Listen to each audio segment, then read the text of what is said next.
Okay, we are now recording. Okay. I'd like to call this meeting to order. It's 6:32 p.m.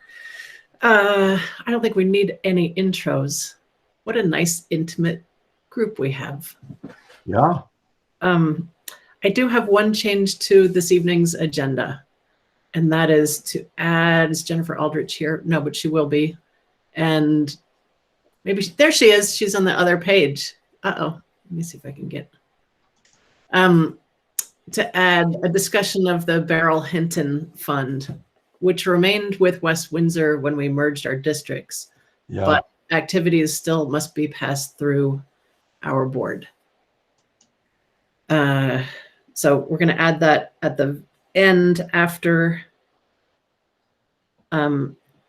the student rep on the board discussion. How do you spell that? B-E-R-Y? B-E-R-Y-L. It's not Beryl. It's Nancy. How do you pronounce it? Beryl? You're muted, Nancy. That's helpful. Beryl. Beryl. Oh, sorry, I always get it wrong. Yeah, we called her Beryl. Beryl Hinton. Beryl Hinton? Yes. Yeah. B-E-R-Y-L. Yeah, Beryl. She lived across the street. She did from Nice. across the road. Okay, so I added it to the agenda, so we should be good. Okay. Approval of the minutes. We have the minutes from the one-off meeting. I'll take a motion to, and that was from April 9th.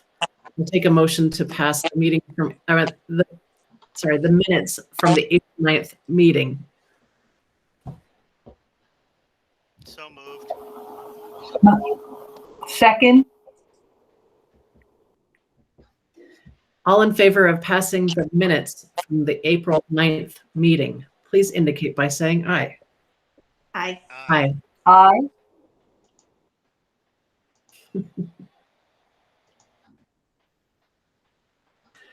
Okay. I don't see any members of the public here for public participation, not for items not related to the agenda. Is there anybody? I am Christine Osgood. Are you a member of the public who'd like to speak? Christine's also a staff member. Okay. Okay. No, thank you. wait a minute. Announcements. Sorry. Announcements is next. I do have couple of things to say. Can you all hear me okay? Yeah, you're good. Nancy, I muted you again, though, just because that was, I think you were getting some feedback. Okay. I want to take a moment to acknowledge that last week included a day which, as my mother would say, should be celebrated every day anyway. National School Principals Day. In the case of the three of you, as you continually gain momentum, I would like to pause and thank Jennifer, Colleen, and Kate, our own Caesar, Pompey, and Crassus, the original triumvirate. You can decide which of you is which. Equally as important and equally suited to acknowledgement every day. I'd also like to take a moment to thank every teacher in our district for lighting the way for our students, as it is Teacher Appreciation Week. Lighting the way for our students through hard work and obvious dedication. You've all had to push past a heck of a lot this last year, and it's, of course, deeply appreciated. And finally, I believe it's included. I believe it also included last week educational administrative assistants. And how many backbones can one system possibly have? But They love students just as much as anyone else. They hold just as many secrets and dry just as many tears. And they make it seem like it's no big deal to do what they do and to carry the load that they do. So thank you to all three of these groups for your hard work and for your felt love. Thank you. That's sweet. Okay, next is the principal's report. Are you going to share your screen, Jen? I am going to try. I was just on a meeting and I kept getting, like, it was breaking up. So I'm going to try this again, and I can try and share my screen and see if this works. So give me just a second. Yeah, if it doesn't, I can. You sent it to me, so I can share it. Okay. I think we might have lost her. What do you think? Am I here? Can you see me? Can you hear me? There you are. We can see you. Fantastic. Okay. Yeah, you usually have pretty good internet. You know, sometimes though, it just wants to be a little nudge. All right. I'm getting there, I promise.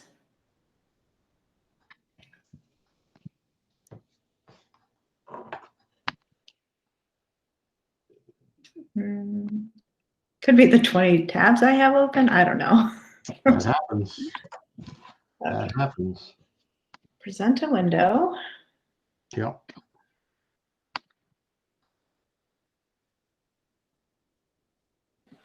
You've got this, Jennifer. I know you can do this. I know. Sometimes it's harder than other times. Just relax. Take a deep breath. There it is. I'm going to do the whole screen. Did you find that? Good. You can do that too. Well, it's not letting me. It says it won't let me share. And Let me I don't see. know why. I don't think there are any restrictions, but let me take a look. Goodness. It says let everyone share screen, so it's not on this end. Okay, so Dr. Baker, how do you feel about presenting? I don't know. I don't want to present. I can do that. Hold on. I can do that. I will share a window and see if that works, huh? I'm going to share this window, which is all of you good people. And then I'm going to switch to this window. Can everybody see that? Yes. Yes. Okay, so just tell me when you want to go to another slide. Okay, so we can go on to slide 2. And then I'm going to turn over on slide. So our big things we're going to talk about, we're going to share highlights from the schools, a little bit on our collaborative leadership update, end of the year celebrations, and a little bit about testing. And then the next ones, I'm going to pass over to Kate or Colleen. Great. So we have compiled what our students, you guys have asked to hear what our seniors are doing. So we've compiled what we have so far. This week is their decision week, their decision day, May 7th. And they're all encouraged to participate in the senior bulletin board and share where they're going. We have a list of the schools that some students have already committed to.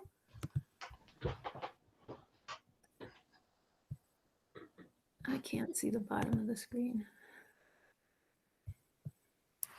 So those are the schools we have students already committed to, and they're still getting their decisions. And our guidance counselors are helping them making the connections they need. One of those big connections for a lot of students is that VSAC connection, and talking to students about how they pay for college, how they get connected. One of the things that I know that I've always done is do some connections with some of the offices when I was the 504 coordinator, making sure students' plans were passed on. Most of the time, our seniors take that responsibility on themselves to other places they're going. But our counselors are helping them get ready for whatever their transition steps are and what they need to help them.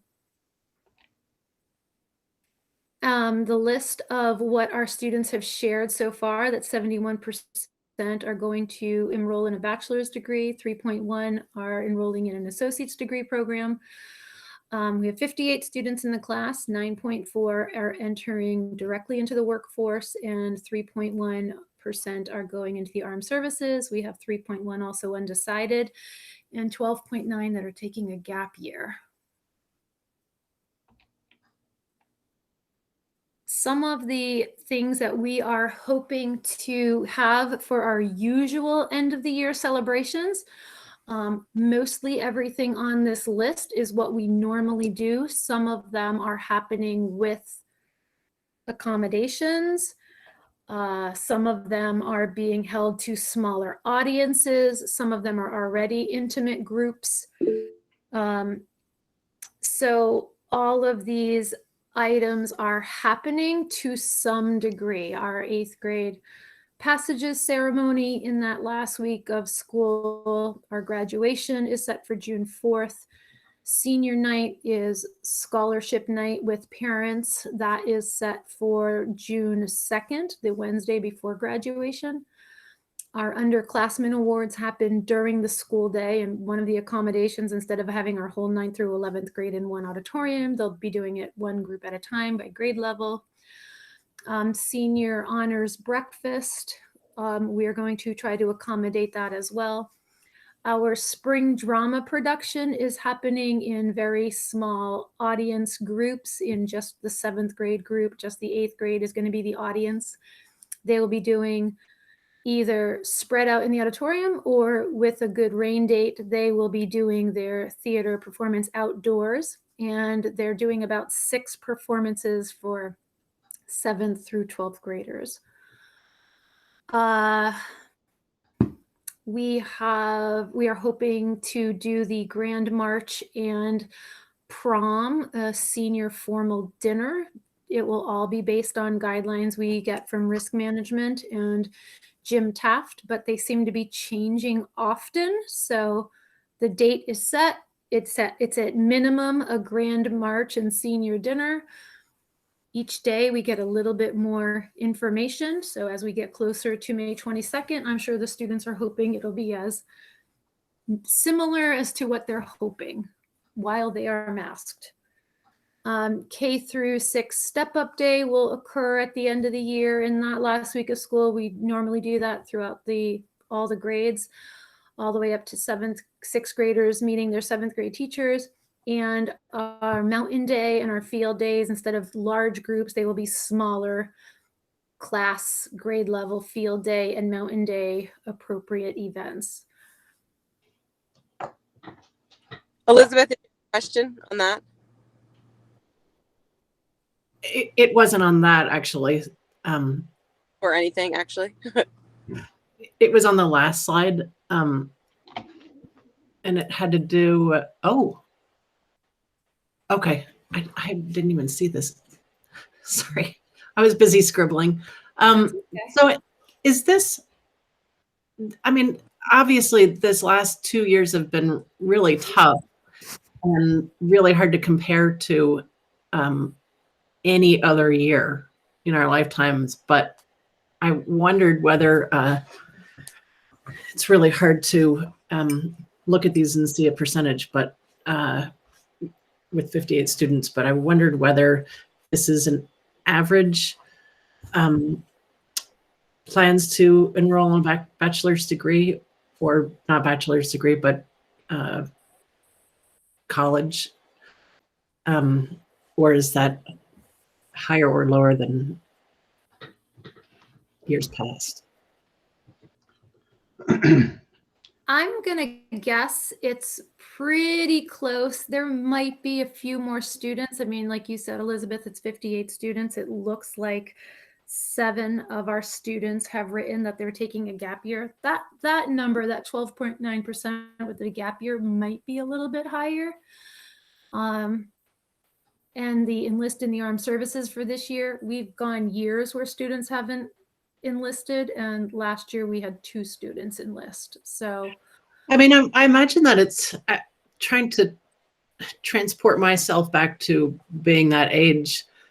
I can't imagine like in September thinking about what it's going to be like next year. I mean, so it's certainly, I'm just wondering whether it compares to years past or whether there's a difference. We can certainly go back to guidance and ask, but I think you might be onto something because I had a hard time just sending my guy to kindergarten this year. Yeah, Right. Yeah. Imagine it's very important to start college this year. Right. Because so many colleges weren't taking in-person students this year, right? Yeah. Yeah. I Brittany. Yeah, I do know that the seniors who are going to college are ready and raring to go. And as far as the 71%, I think as far as an average, it has depended on the class. There are some graduating classes that there have been quite a few going to college, and others that it wasn't so much. It depends on the cohort, I'm afraid. Yeah. I from my experience, when I first arrived, I remember that number of enrollment in bachelor degree programs at a 4-year college to be a little bit closer to like 60%. I mean, I think that is an increase, quite frankly. And I think when you add the associate's degree and the gap year in, I think this is a good senior class and it's a large senior class. I think that does represent an increase though. We could get the data.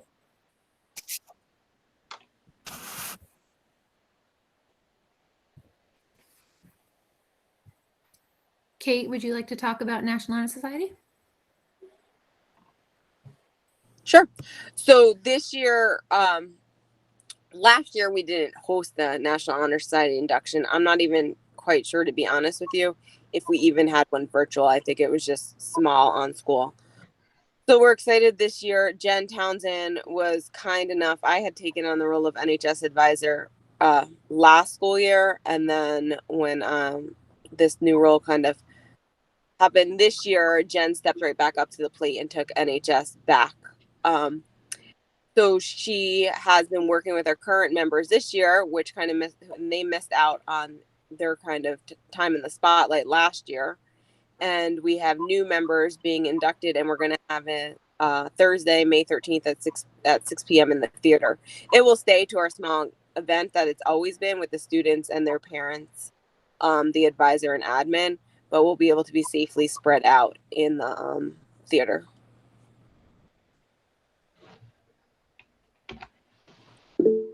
Excellent. Was there a question? Nancy?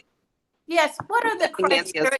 What are the criteria for National Honor Society now? Wendy just popped in that she's a proud mama. Her child's on the list. So it's an application process, Nancy, and they fill an application and they write an essay based on that shows evidence of their excellence in 4 areas: academic, service, leadership, and the 4th one is escaping me at this moment, character.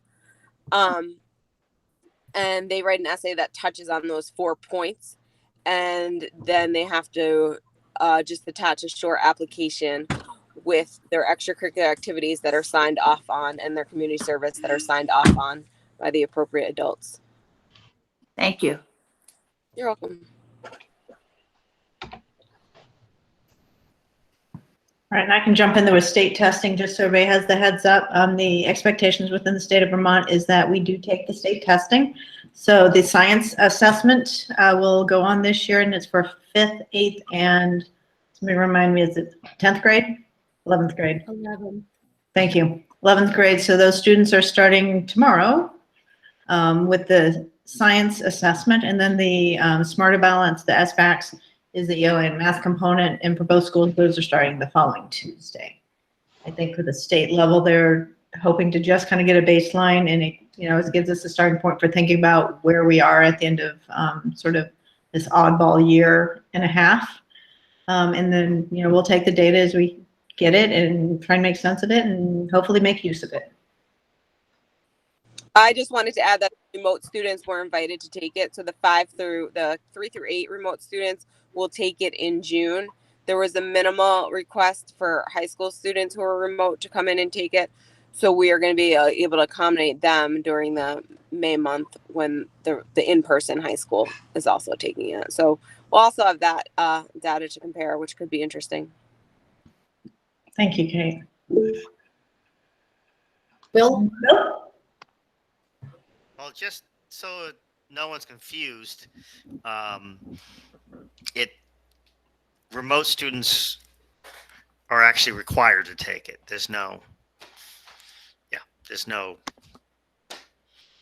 They can take it or they can't. They're required.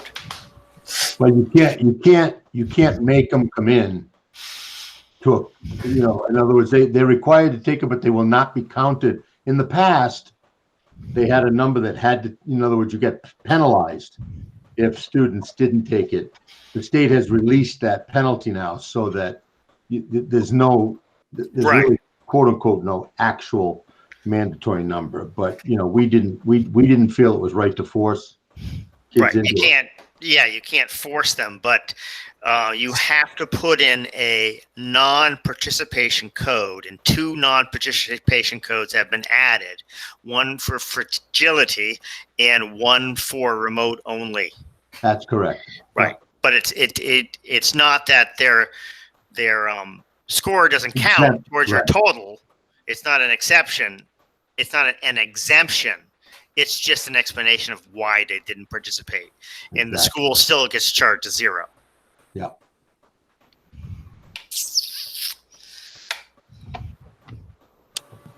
Thanks. So just a quick update on where we are with Trowbridge Bridge School end of the year celebrations. After connecting with Jim Tapton, Risk Management, we are pretty confident at this point, if things don't change, that we can accomplish the following things, which is each grade will have their own end of the year performance, or what we're calling celebration of learning, specific for that grade, and that will be outdoors with only those family members attending. So we're keeping everything is personal or appropriate spacing.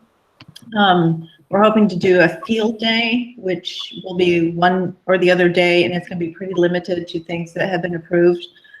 A 6th grade canoe trip, which each students in the canoes will be appropriately spaced, as well as the adults, with a camping experience also, each kid in their own tent to meet COVID guidelines, and our 6th grade moving on ceremony on June 9th. Angie.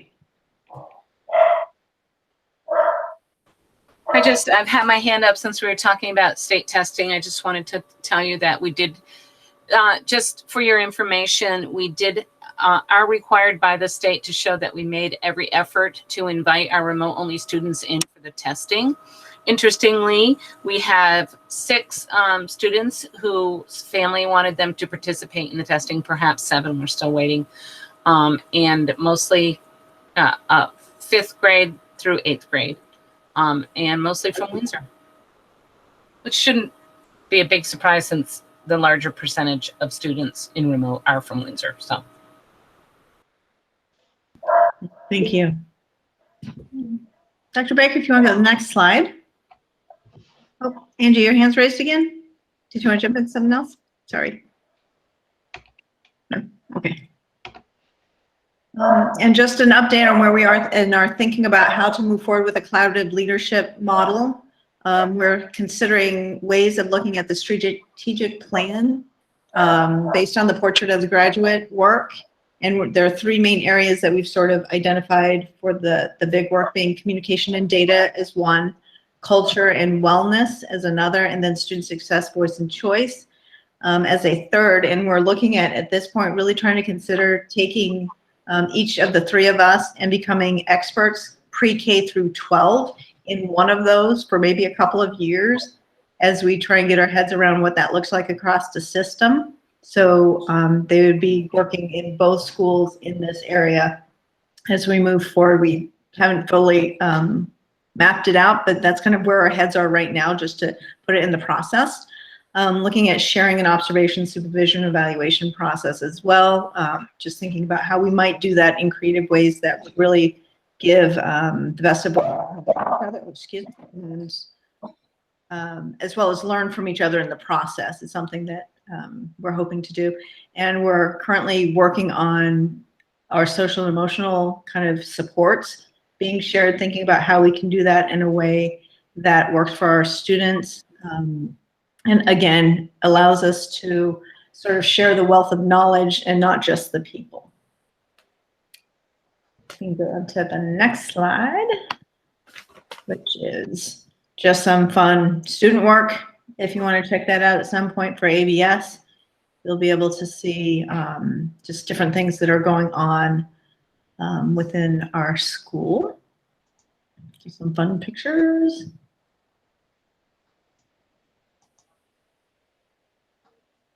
And this last section is for our asynchronous day. We ask kids to each just observe something, notice it, and share it out. So it's what happened on April 9th around our community. Okay. And then the rest of it is track my progress stuff, which I don't know if we want to do that now or if you guys would like to wait and do that at the track my progress time. Would you mind waiting until the track my progress section? Perfect. Thank you.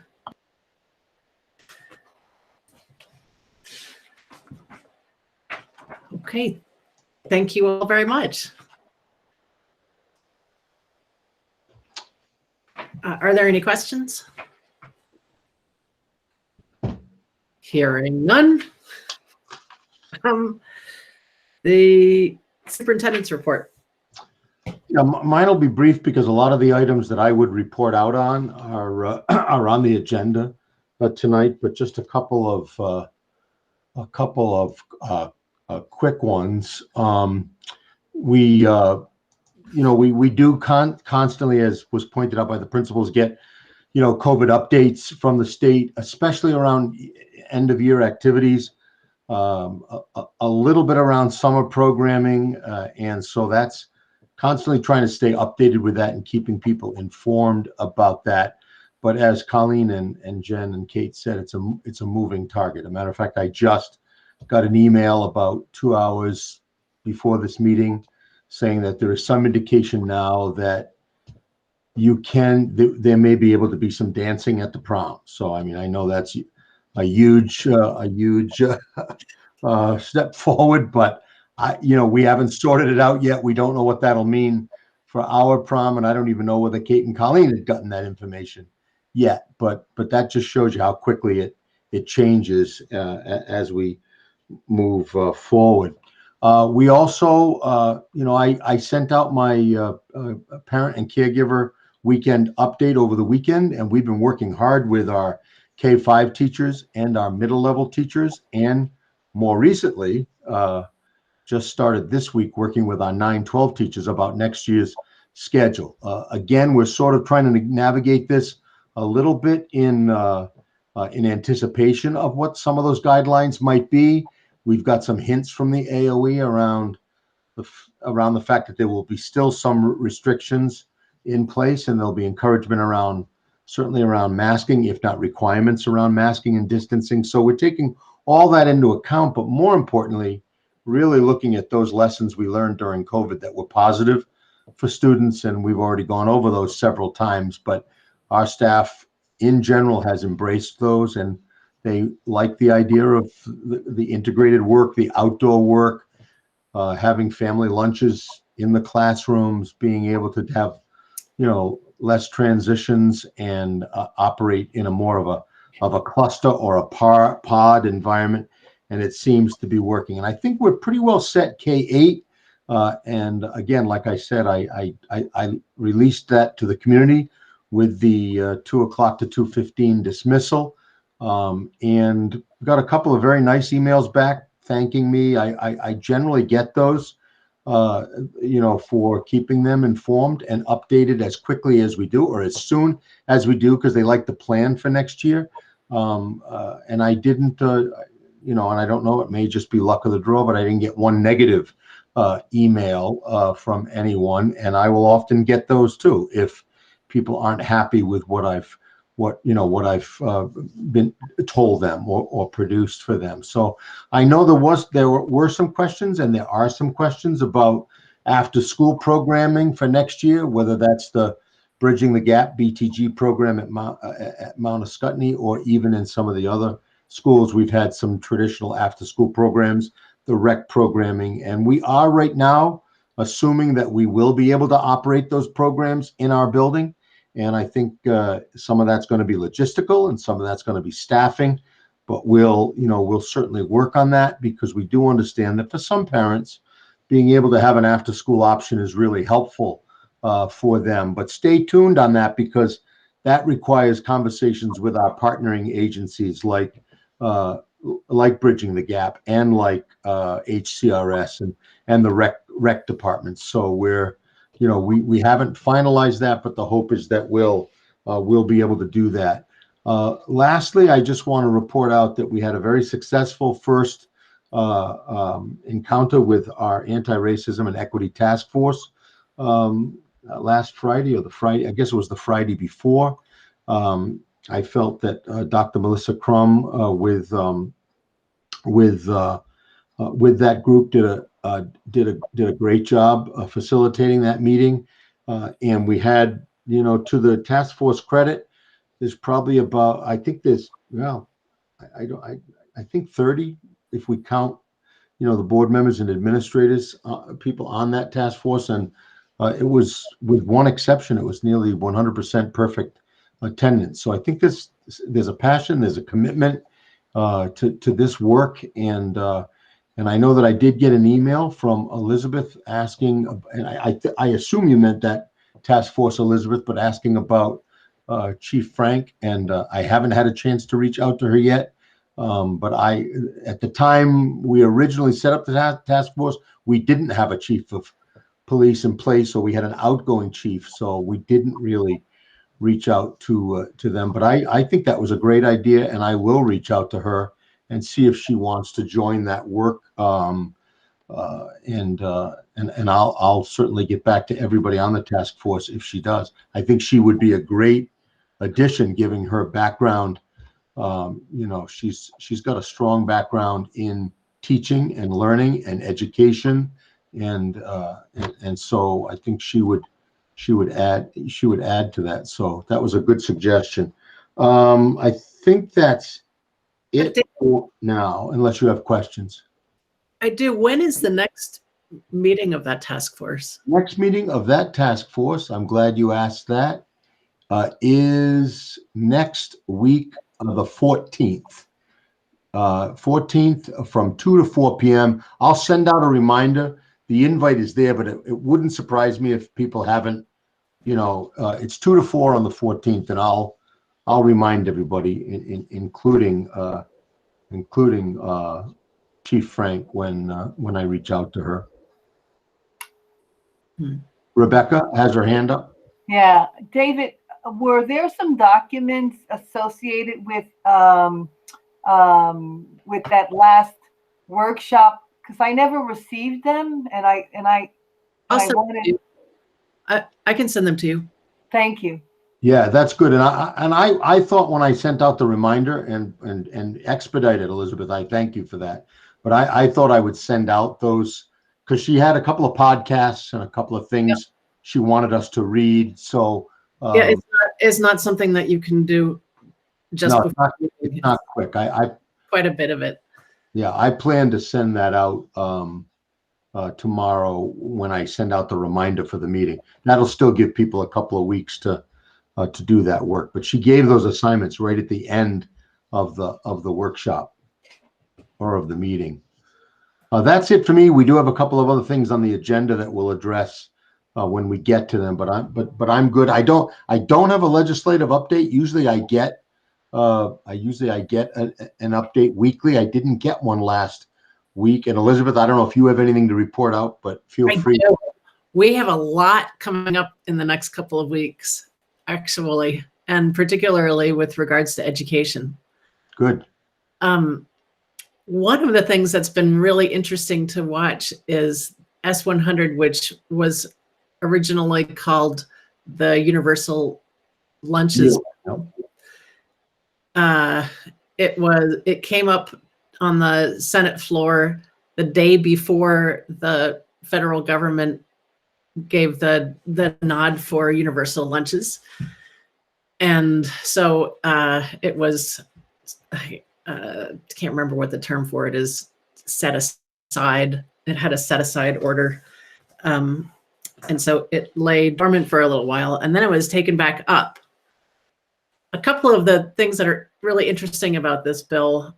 So now it is universal breakfasts, and it still contains requirement that there be something like the best possible effort to use local sourced ingredients and to support our state's farms. But one of the things that's kind of interesting about it is, or one of the facets of it is that it calls eating in your classroom class time. It is officially designated as class time. So that's that bill.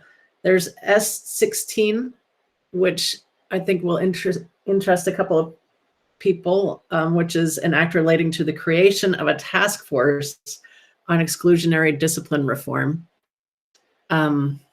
Yes, it became a task force, unfortunately, but it looks like it's going to go through.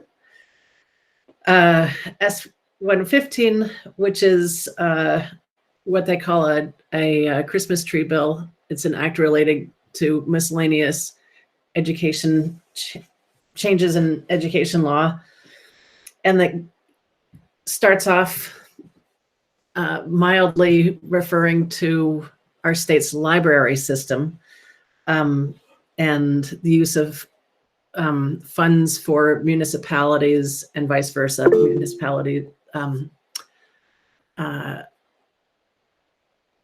Municipality funding for schools. Neither one is allowed except when there is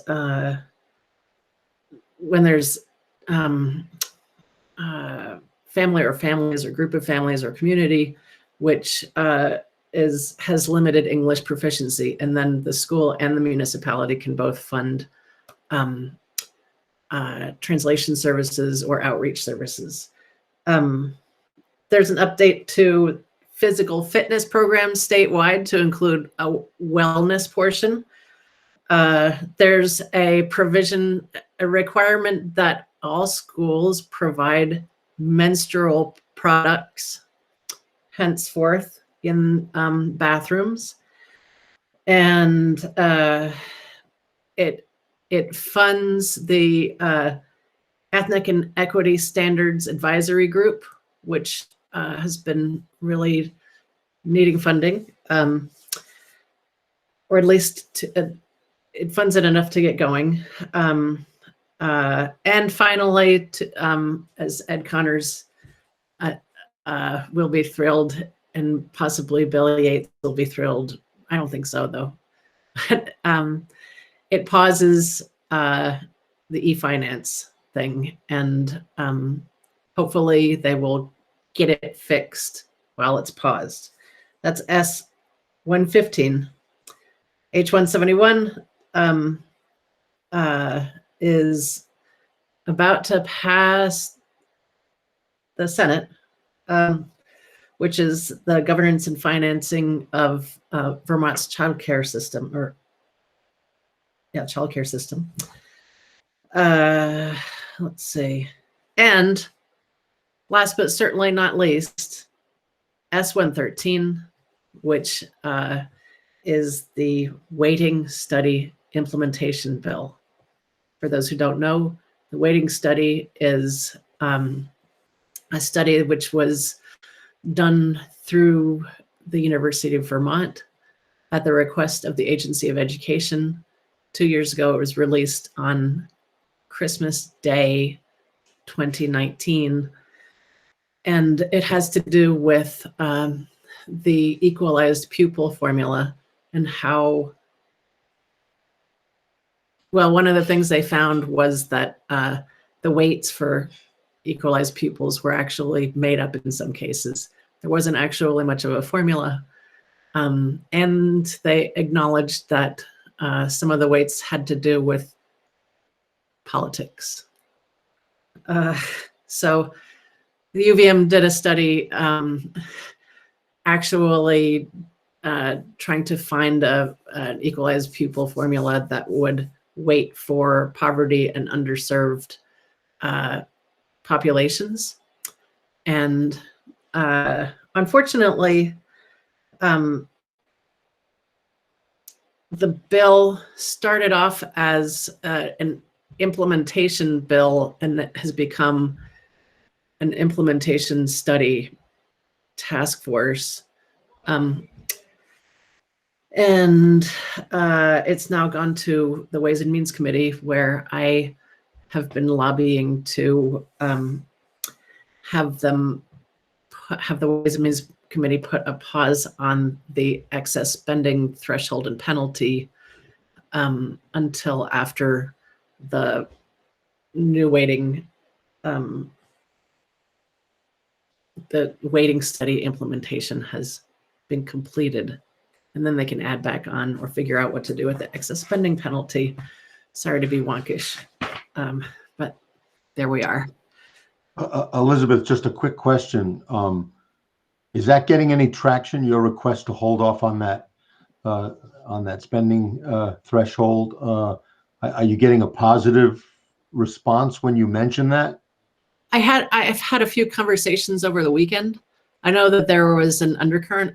I watched a relentless number of hours of committee testimony from the last couple of weeks over this past weekend, and I know there's been an undercurrent about it on the education committee.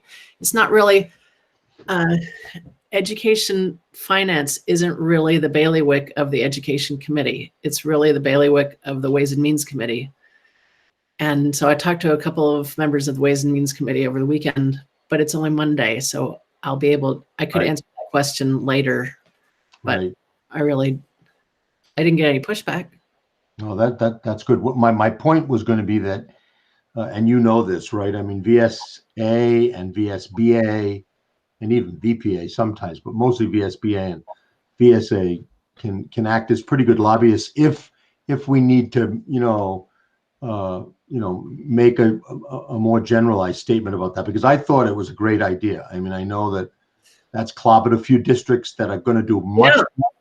Yeah. And that always has. And I it's interesting because if you watch the relentless hours of education committee testimony, and because they don't do education funding, their way that they talk about the excess spending threshold is as though the excess spending threshold actually has something to do with education spending, which we all know it does not. It doesn't. So they, like, when I talked to the members of the Ways and Means Committee, it was kind of surprising that I said, well, look, here's a scenario, here's a scenario, here's a scenario, all having to do with tuitions. And they were like, oh, yeah, no, that's no good. I'm like, if you want the excess spending threshold to actually function the way that you say it's supposed to function, then really it should be scrapped. And because it's such a sticky, spiny ball. Mm-hmm. Mm-hmm. It should be scrapped and think of a new way to do that, but not this. And so, because it's not like, if you fix it one way, there's no another way around. I mean, every fix has a way around it. So, but like, anyway. Right. And I was just going to, Bill, I didn't know, Bill, you didn't react, but are you implementing e-finance right now in Hartford? You know that? Maybe you don't even really know that. I think we put it off as long as possible. It was Coach Christie who put the amendment. Yeah. It was really I don't think we've done it. A real issue, though, I don't know if anyone's aware of this, but the state in their little data quorum there is basically decided that Ed Fusion will eventually be replaced by Ed Finance as the state's Data system. Yeah. data system. Yeah. Which That's a was mistake. That's Yeah. another mistake. That is a terrible mistake. Yeah. And again, I know you saw Ed's comment, Elizabeth, but I know that there's some commitment to try to fix it, but I know that the business managers that have implemented it don't hold out much hope for them to fix it. And I think it really was a classic example of taking the lowest bid, and it was the lowest bid at the time, and it just was not a system that worked for us, and it was a step backwards for 80% of the districts that were moving ahead with Tyler. Yeah, but well, let me just say that I am married to somebody who does this, not in education, but in platform, Other platforms. And if you don't have somebody, if you have a skeletal group of people implementing it, it can never go well. It doesn't matter whether it's the least common denominator or not. If you don't put all of the money into, if you're using just developers, you're bound to fail, because then you're just coming out with like incremental iterations. Yeah, right. And so they're being tested on the actual users. Yeah. And, patch after patch. everything is a step back, and then you have to deal with people becoming really discouraged and despondent while they're in the middle of developing it. So it was, according to Justin, they really could fix it if they decided that they were going to throw the right amount of money at it to get it done, or they could waste all of that money and try another one, and perhaps with the same outcome. Yeah. Well, that's what happened with Ed Fusion. They spent $3 million developing that, and it's not working for them. Yeah, I don't doubt it. Yeah, well, thanks, Elizabeth, for the legal update, and that's the end pretty much of my report, other than to thank Bill, continuing to thank Bill for the work he's doing on negotiations.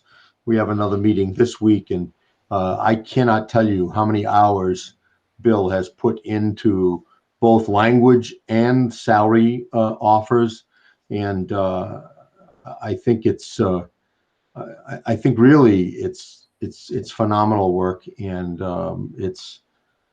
I mean, I just want to leave it at that and thank Bill for that time he's put into it. I don't know if you can tell me in open session, but I think you can. Has the fracas over the teachers' pensions affected negotiations dramatically? So, do you mean the teachers' tension over COVID, right? About this year? Is that what you mean? Well, no, she's talking about the retirement bill. The retirement pension. Yeah, they were. No, I don't think that really had any effect on it, because it never came up to a closure that was against the teachers. Right. So no. Good. COVID, on the other hand, has. That's a whole different story. Yeah. That's a whole different story. Yeah. I mean, but Bill's done a nice job with it. So I just wanted to thank him for that.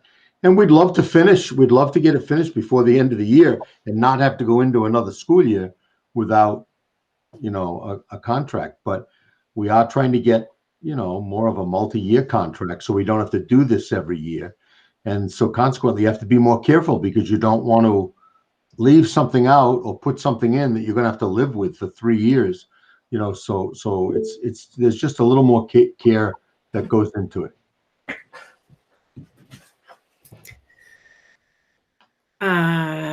Okay. The next item up for discussion is track my progress. Yeah. Do you want to go back to the PowerPoint? That would be great. We will do that. We are going back to the PowerPoint. Stay tuned.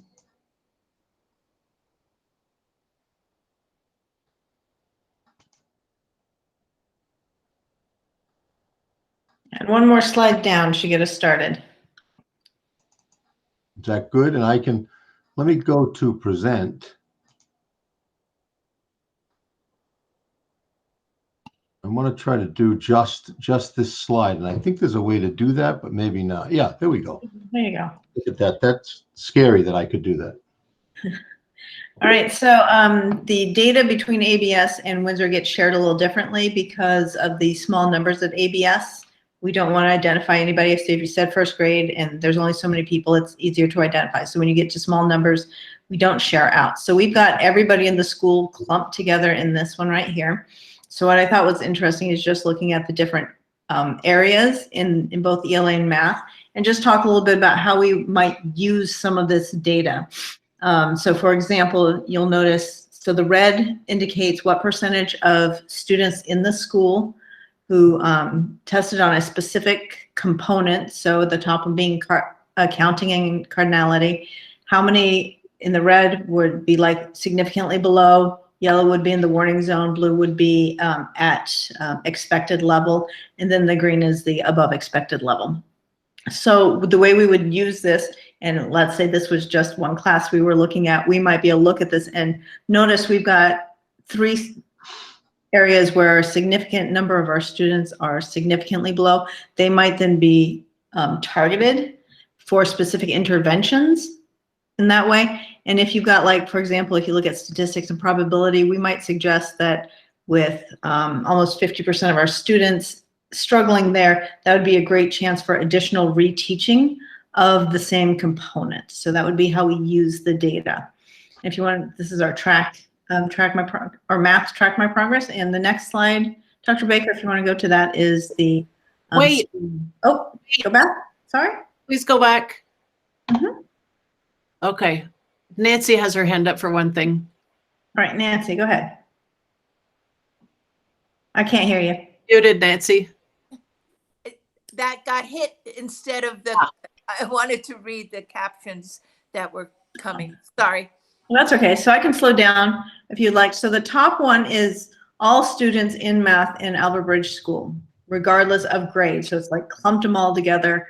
So the red is, right, 17% of our students are significantly below expectations. Our yellow are those kids who are in the warning zone. The blue at 54% are kids who are at expected level. And then the 21% indicates the number of kids at Albert Bridge School who are above. What do you make of the 3 that don't have a warning level? What do you mean? The number system doesn't have a warning grouping, number and operations, and Oh, fractions. you mean like, so nobody's in the yellow. It just means they're either, so if you look at expressions and equations, that means 38% of our students are significantly below. And then there's this big gap where nobody is at the warning level in that specific. What do you make of that?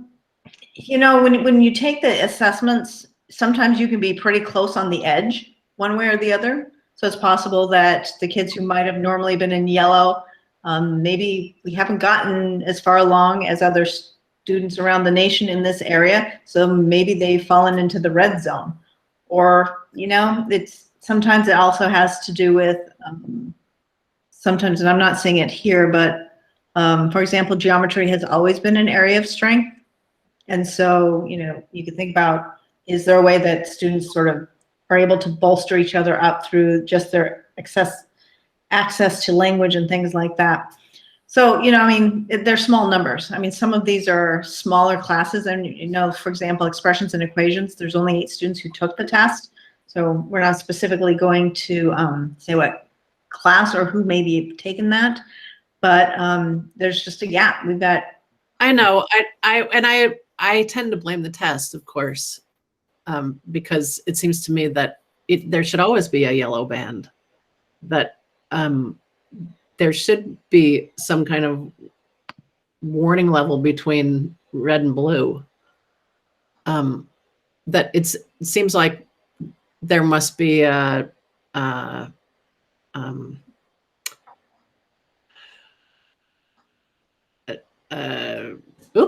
demarcated level somewhere in the test, that if you get this score, I don't know, there's.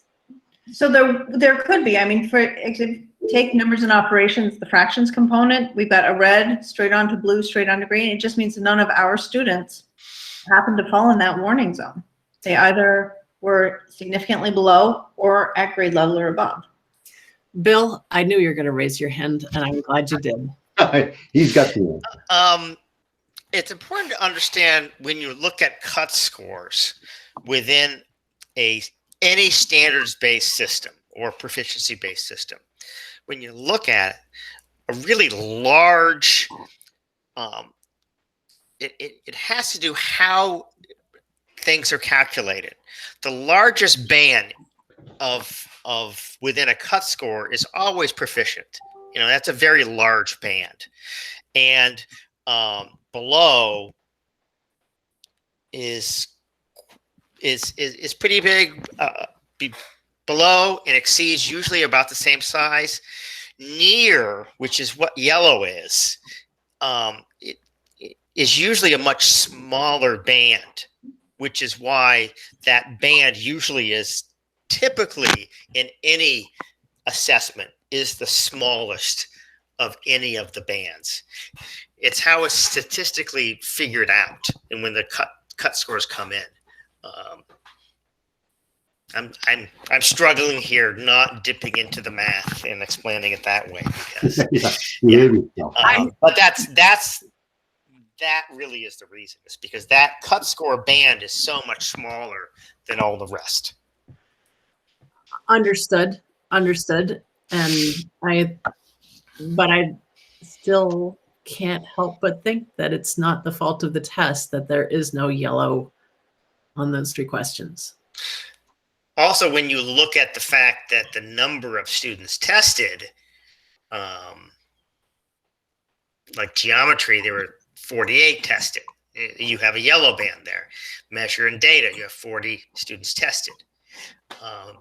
Yeah, look at number and operations. 15. Right. I'm sure from a mathematical standpoint, it probably is around numbers of items. I mean, I hear what you're saying, Elizabeth. I'm not struggling with it as much, because I think if it goes along with, just numbers of items, and this is a very unique test too, the way that they do it, right? No, it's not based upon number of items. You're where you fall proficiency. A individual question within an SPEC, and often individual questions within a standards base, is not based upon a particular question. Is not a proficiency question, and it's not a below efficiency question. Basically, they calculate your standard score, your scale score, and then that scale score sets you up where you are. Are you below? Are you near? Are you proficient?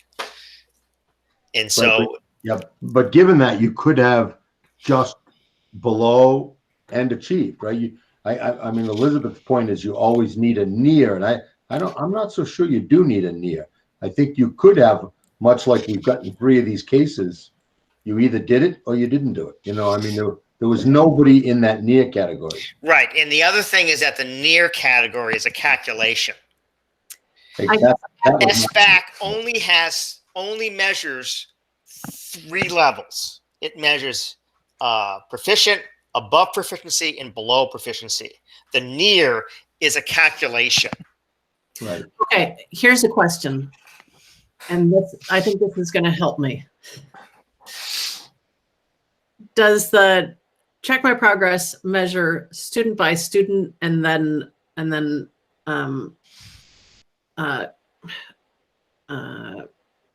collate all of the students into one class, or does it measure the class and then disaggregate for, yeah. So if it No. was measuring by class, I guess it doesn't measure by class because No, then it doesn't. the same number of students in each. No, it's student by student against a normed population, a large norm. Oh, okay. Okay. David, I don't know if that's the case. No, I know I that. know that STAR is up against a normed population, Yeah. and the proficiency-based scores are proficiency estimates based upon the student's age and their grade level. Track My Progress probably does something similar. It is a normed assessment, and the proficiency scores are estimates. Well, I'm not sure about that part.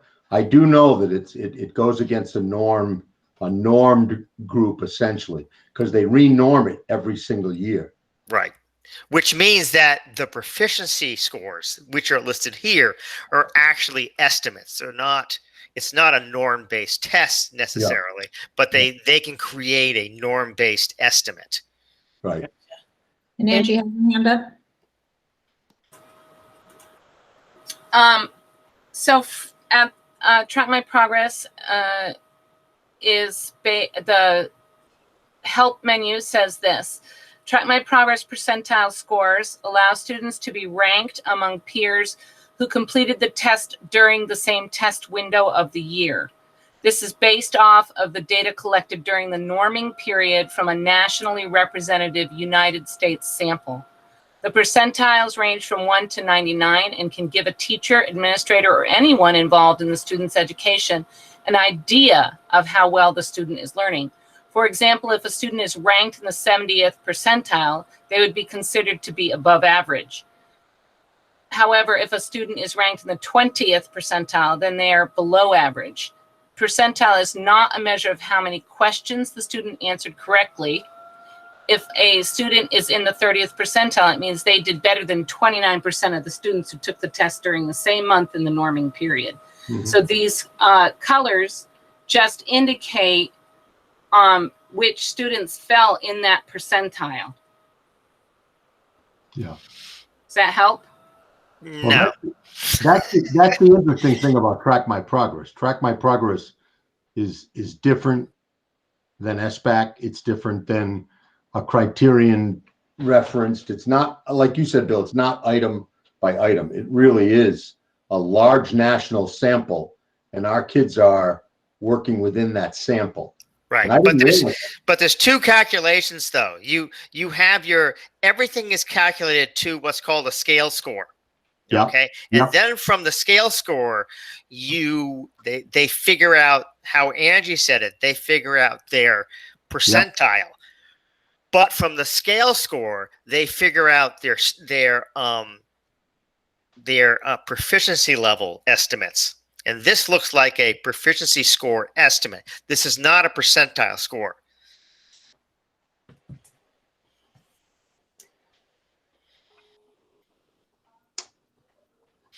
But the proficiency levels are calculated by the scale score, not the percentile. Yeah, we could dive a little further into this, probably not tonight, but can I just explain a little bit more? So I think each bar adds up to 100, doesn't it? Whenever I do math on the fly, I do it incorrectly all the time.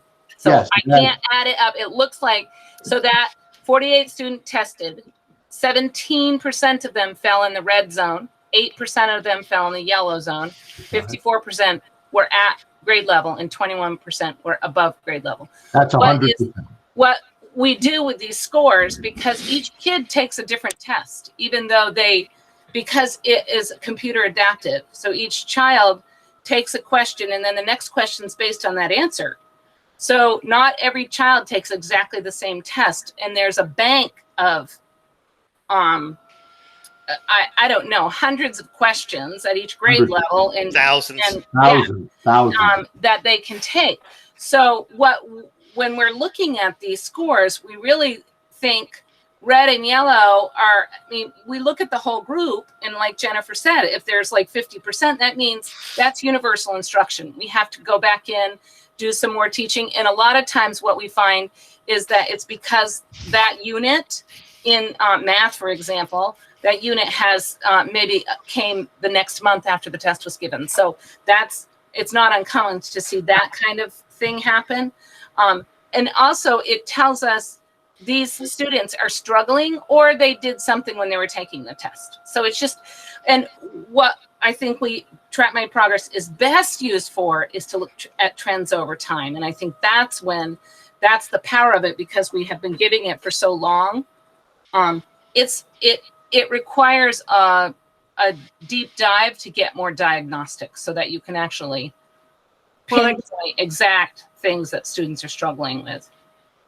We have talked about this for a long time, the idea of following a group of students as they progress through. I mean, now that we have been, as you're just saying, Andrew, now that we have been doing Track My Progress for a long time, do we have any comparisons like that?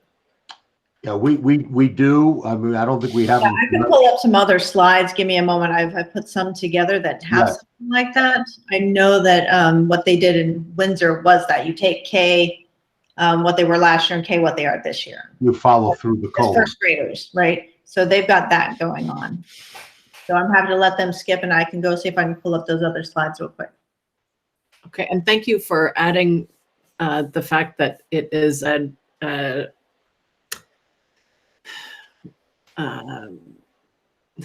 it's normed. No, that the test changes by the student. I was wondering if it was standardized test or not. And There's a name for that, and I can't think of it now, but it's a computer adaptive. Computer adaptive and interactive. Yeah. Yes. Yeah, you get the question wrong, you get a little bit easier question. You get the question right, you get a little bit harder question. Yeah. Right. They used to say at the Princeton Review, they used to say, make sure that you try to fail the first 5 questions of the SATs. Yeah, it'll get a little easier after that. You'll have an easier time. So do you want to go to Windsor? Hang on, Bill, do you have a question?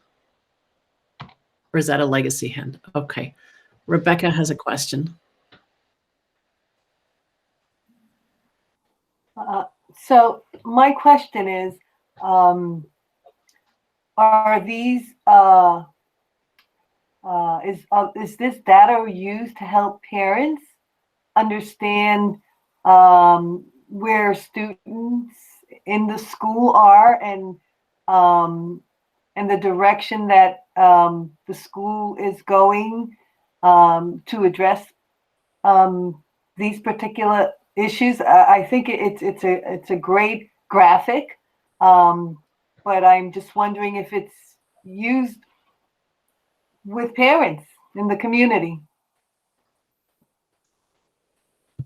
Does anybody want to take that? I know from my understanding, the individual student scores at parent conference. Somebody want to take that? Yep. So Rebecca, we use it a couple ways at Windsor. You're correct. The parents like to see that graphic, and it's easy to say, oh, green, blue, yellow, red. That's easy to understand. So we time our fall ones and our spring ones so they line up with parent conferences. So they go home with that. We don't like to send it home blindly because just as we saw here, it leads to a lot of questions.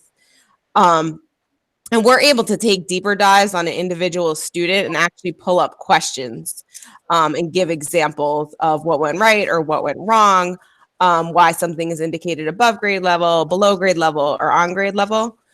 We also use it through our MTS referral process, kind of as some data. Kind of as some data to support what we're thinking, what we're seeing. But we always reinforce, and I'll reinforce it here tonight, this is one piece of data that we use. And it can't be used in isolation. It has to be used with classwork, homework, teacher observations, all the other things that we use. The third thing that we use it for is recommendations for summer services. So I hope that answered your question. Yeah, and I was just going to add that. Yes, thank you. Yeah, I was just going to add that Kate's right that this is only one piece of data, and it's a great place for teachers to start conversations with parents. Obviously, the parents, it is easy to read and see the colors, and they know, like, should they be concerned? And usually it's handled at the universal classroom level if there's concerns, and not until we maybe see 2 or 3 track my progresses and an SBAC where we see some similarities with schoolwork, then we might say, okay, we're going to do an MTSS referral and offer some more supports. But it's a great place for those conversations at parent-teacher conferences. Yes, Bill, to your answer in the chat. Thanks, Colleen. You're welcome. So, Bill, we can see as far back as the child's kindergarten year. So, what we put on for tonight was a comparison from last year to this year with the same cohort. When we're looking at it in school, our window just closed on the 30th, so that you're kind of looking at our first look here with us.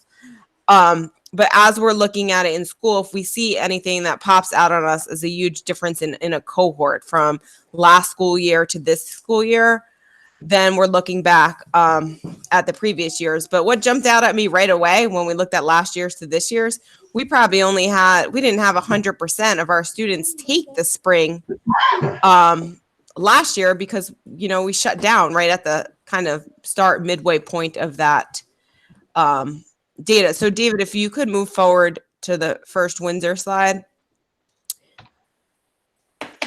You passed it. Just click on it. It's a link. Right there. If you click on that link. Okay. And then if you could make that a little bit bigger. Wait. So this is, could you go to first grade? Sorry. No, it's not your fault. So this is this year's first grade. So when we open up the screen, we can see the kids, we can compare their fall to their fall, winter to winter, spring to spring.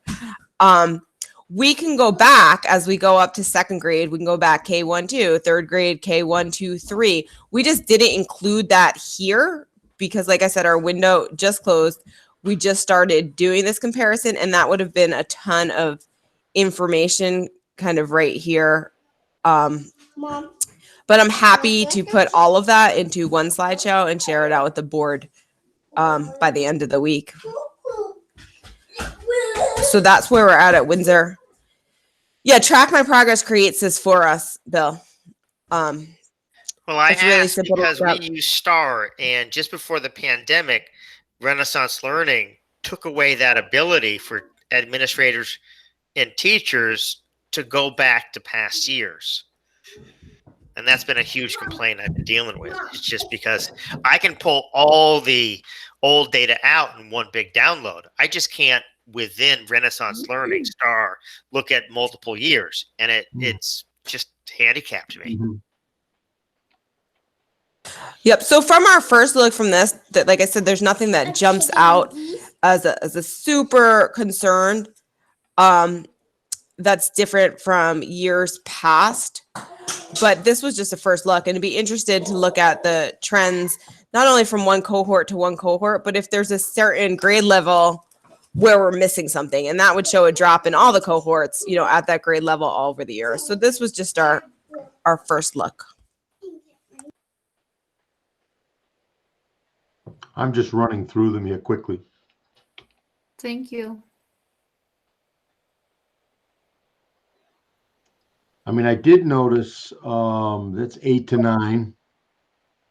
And that would be where it stops now, right? Yeah.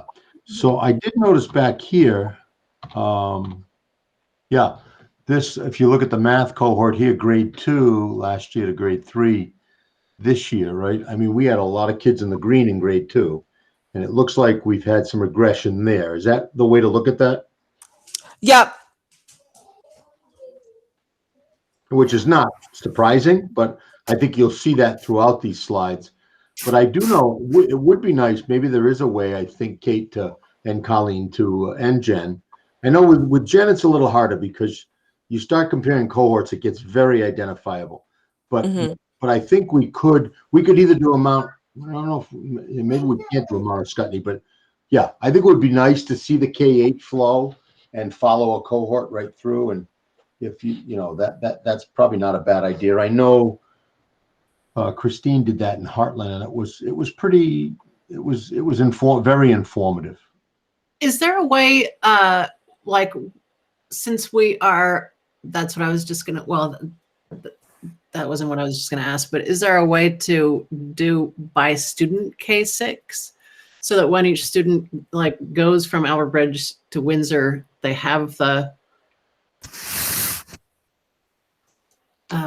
Yeah, that's a good question, Elizabeth. I'd want to think about that before I answered it quickly. That, yeah. Another class, but as an individual student, so that it's like part of the student or whatever.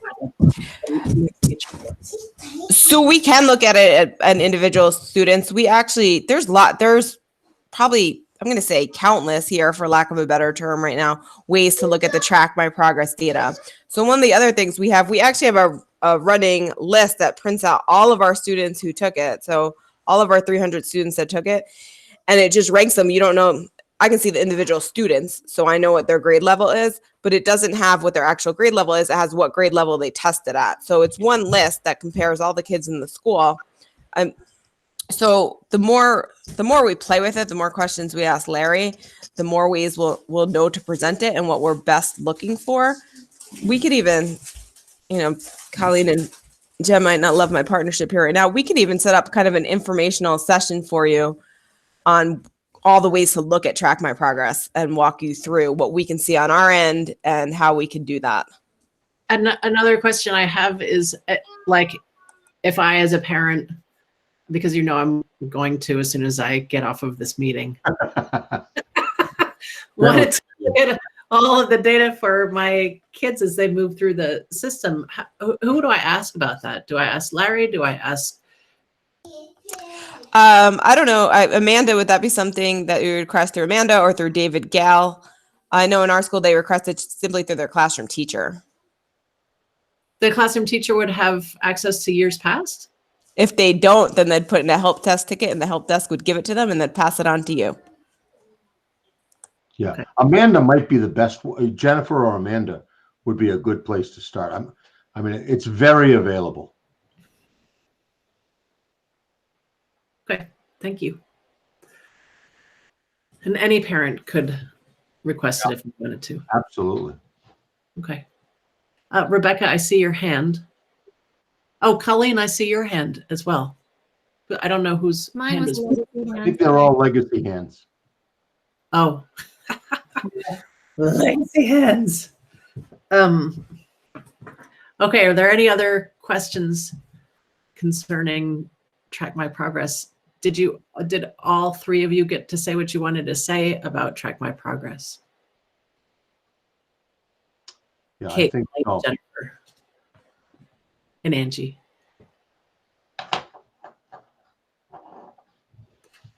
Okay. Let's see. Did we do sixth grade transitions recap already or no? I don't think we did. Did we, Jennifer? No. Okay. We can go through that. If you want us to keep on that slide, if you just go, I think it's the last slide, I can talk about sixth grade transition. Yeah, I was almost there and then That's okay. I can just talk through it. There's nothing beautiful about the graphics. So just to give you the heads up, sixth graders from Albert Bridge are going to Windsor next year. We have started by students connecting with their own peers via Google Meets. Students have connected last Friday. They connected with school counselors as well as ABS alumni who are there via Google Meets, and they got some pretty awesome swag they're pretty psyched about. We had a parent session just this evening where school counselors, administrators, and parent alumni were able to talk, as well as classroom teachers were there, able to talk with our parents and answer some questions. And then we know that once there, we are working on a social emotional team and administration to continue to connect with them and support them and their teachers in the process of transition. I think that's what I have out of it. Kate, Colleen, what else should I add? I think we said we would add an evening for parents or a day someday, whether it's with parents or students during the day, to come and do a tour of school before the end of the year? Yeah, if we're allowed to do that, we would love to do that. Could you repeat that, Colleen? So we're looking at hoping to have parents or at least just the 6th grade students come to Windsor to tour the school. So we're just making sure we can make that happen. Mm-hmm. Thank you. It's such a small class that Yeah, this is like this year's 7th grade. It's small. Elizabeth, Yes. I wanted you to know that the class size at Windsor is about 13, Sammy said, in 7th grade. In As 7th, in the individual classes that they attend to, or the grades? The individual class, her pod is 13 students. So they're more than that in 7th grade, but that's her class. oh, gotcha. yeah, that would be her pod.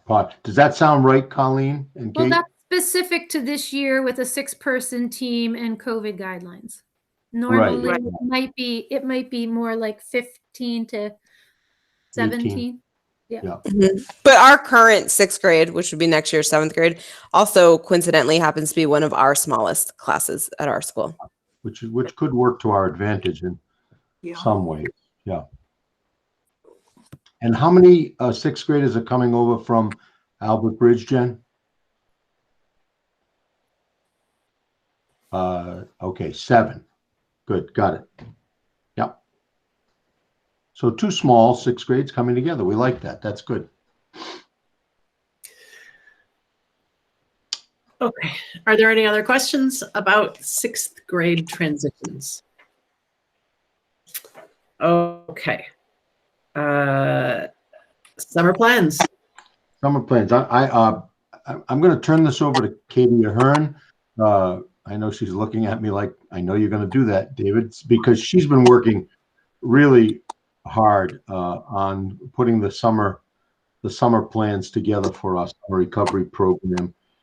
Katie, do you want to just kind of tell us where you are right now with all of that? Well, it's a team effort. We have Patty Pomelo, Jenny Duranzo, and Angie Ledoux have all been planning this with me. So I'm going to put kudos out to them. We currently are just getting the last numbers of identified students through their IEPs for ESY and those numbers. It looks like we're running about 80 students at this point. Then our next piece is to align that with our staffing and to see if there's any more room to take on any additional students based on the TMP scores you just saw, as well as any identified students that teachers have brought up. We're trying to get as many kids as we can, but we're also pretty mindful of the complex jigsaw puzzle that involves staffing. So there's those pieces. We are looking at BTG is going to be offering an afternoon program, as well as HCRS, an on-site afternoon program for students 4 days a week. For identified students with them, about 20 students is who they'll be able to take for HCRS and BTG. We're just getting that up and running now of what that will look like. Talking about their staffing, how we can help. So that's pretty much the latest and greatest we're going to have. I know parents have asked about getting some of the last minute details and information. And ideally, this would have been something that we would have had lockstep and planned in like February. But because of funding and staffing and all the other things going on this year, we're a little late out of the gate. We know that, but it's new. We'll have a better handle on it next year. But we will get parents the information that they need within the next couple of weeks so that they know that their students are attending. We already told them the hours and things like that, but what the afternoon options, that's the part that is still unfolding. And that's just, I will put it out there that you've probably heard it. And those of you who have work in other places and other venues know that getting staff is really hard right now. And not only our staff this summer, but after school staff, mental health staff, everybody. So it's hard. And so we're trying not to overpromise and do what we can with the resources that we have. I think that's, any questions? I have a question. Two questions. What's BGT? I know this one now, bridging the gap. BTT. Yes. It's taken me 2 weeks to get that down. And what is the date that this starts?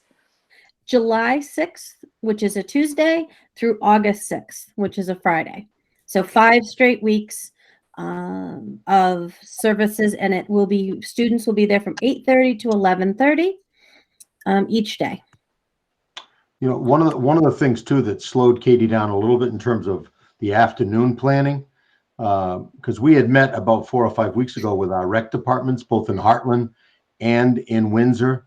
And again, I think because they're having trouble staffing their programs as well, they got to capacity a lot faster than they thought they would get to capacity. Now, we do think that some of the kids in our program, we're matching lists actually in the next week or so. We'll match our lists with their list. We think that some of those kids are already registered at the rec center because that goes through the parents and the rec center, both in Heartland and in Windsor. But that's why we've had to lean on BTG, not lean on them. They've been very great to work with. They want to reopen. They've been an integral part of the Windsor community for a lot of years. And so they're excited about it. And HCRS. I mean, it was great that they were able to do some things. And what Katie and her team have decided is that if the rec department options are minimal, then we may try to work within our own staffing capacities and see if we can create some recreational opportunities ourselves. We'd like to, for any parent who wants the student to be with us all day, we'd like to be able to provide that option. I mean, we may not be able to in the end, but that's our goal. And I know, Katie, you've been working really hard to try to make that happen, and to keep 80 kids, targeted kids, actively engaged this summer. I think that's great work. You know, our summer schools traditionally between Windsor and Wethersfield and Heartland probably haven't even numbered half that. So I think that's a credit to the recruiting and to the work that your team is doing. So, and I think next year, all bets are off. It could even grow, to twice that. So I think that's good work. Thank you. Are there any questions? Anybody? Hi, little cutie. Oh, we were going to talk about implementing that bedtime policy, weren't we? Yes. So she's trying to finagle Colleen to invite her over is actually what she's talking about. Okay, there you go. I didn't know about that policy, but I'm ready for it. It was going to be a combined bedtime and homework policy, right? I like it. Yeah, sure. Sure. Okay. Student rep on the board. I am so sorry that I searched and searched and was not able to find the I couldn't find, like, Diane's minutes no longer exist. When I went back through my own archives, I could not access the minutes that Diane created. And I cannot find the procedures that we set to, which was in November of 2019. I know that protocol, yeah, protocol, but I can't find what they are. I tracked it down in my own notes, but I can't find what the protocol actually is. Colleen and Kate, have you been able to find that in? They asked me to find it for them. Oh, okay. There you go. Yeah, no, I take That responsibility. that answers that question. I wonder if Larry could go back and search a little more. He did. I asked Larry. Yeah, because I We know. were able to. He showed me how to find the minutes on the website archive, but it didn't include that. What are you looking for, Elizabeth? The protocol for hiring a student to. Do you mean, is it the student representative Student representative on the, yep. on board? It's in docs. Yeah, it's in docs. Is that what you are looking for? I can't see. Okay, it says, Mount Scottney School District believes leadership, okay, go ahead. Welcome students, representatives, must be enrolled in high school, must have active involvement. I have a confession. I also have it on mine from 2017. What? In my defense, I inherited the former administration's Google Drive and I never really looked through it until I needed something. I thought it was important to have because I thought I may need something one day. Apparently, today was that day. I could share it with everyone. Yeah, I just saw your copy, Kate. This has it looks like I'm the original owner. I am not. I was probably out on maternity leave then. This has the process for applying. That's it. I could. Yeah. Thank you. I think that's it. Yeah. I spent hours looking. Hours looking. October 15th, 2020. Oh no, it couldn't be October 15th, 2020, Nancy. I don't know. It's an amendment. It says due to the abrupt ending of the year, but it's got all this. Oh, and it's got lines filling it out and what you have done at school. And Yeah, the application is right there. do you think this? Well, it says us, Mount Scottney School District. I think you've got you might even have an updated version, Nancy. It has to be because this is Mount Scottney School District, and before it was just. Yeah, mine says Windsor School District.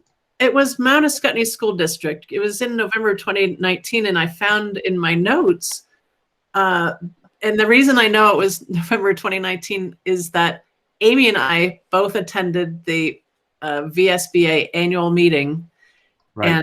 And we both took notes on. They had two presentations on student representation on the board. Amy and I each attended one of them. We each took notes on what the students said.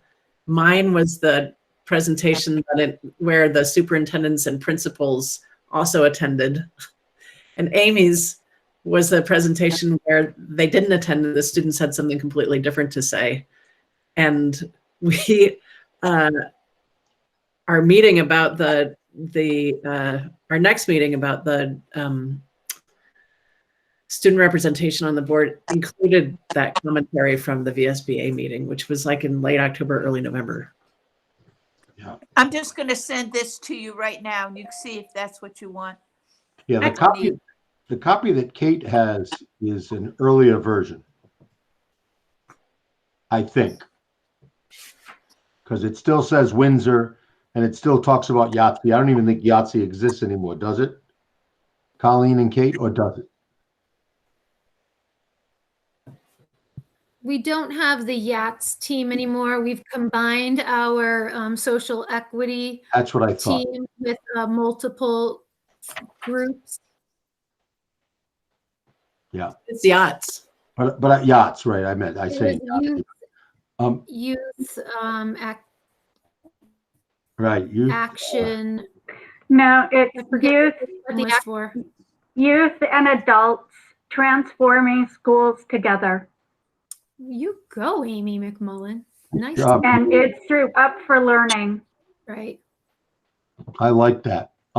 Kate had a good point, though. I think even what she's got, I don't know what Nancy sent Elizabeth, but that's a good place to start because it does have the application page. I mean, I think that's a good starting point, and I think we could work. I also saw an email today I think it was addressed to you, Elizabeth, and maybe to me. Yeah. I don't know. It was from a student, Bryce, actually, right.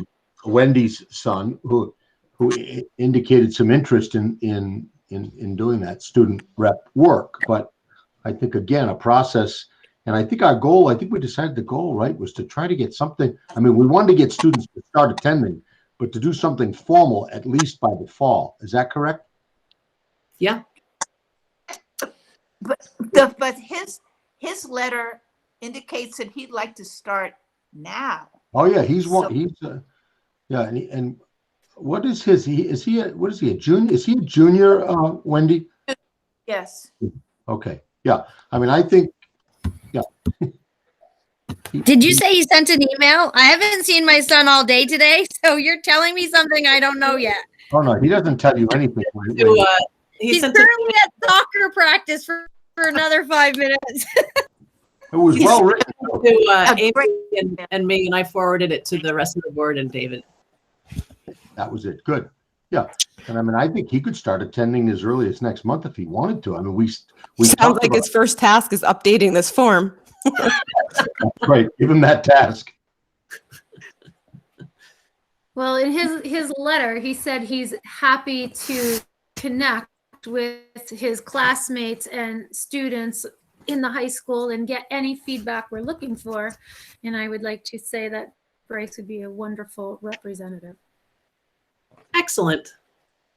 And not to steal his thunder, but I know he, like, to just kind of backtrack about the Honor Society, he has an independent math class with Miss Townsend, whom I think he thinks she really truly can walk on water. And but she's amazing. And so just being in that classroom and hearing her guidance for Honor Society members and literally other kids tutoring, he's just like enthralled with the things that are happening, that they're so everyday, the everydayness. But he's like, these are big deals, Mom. People should know these things that are happening. I'm like, I don't know what to tell you.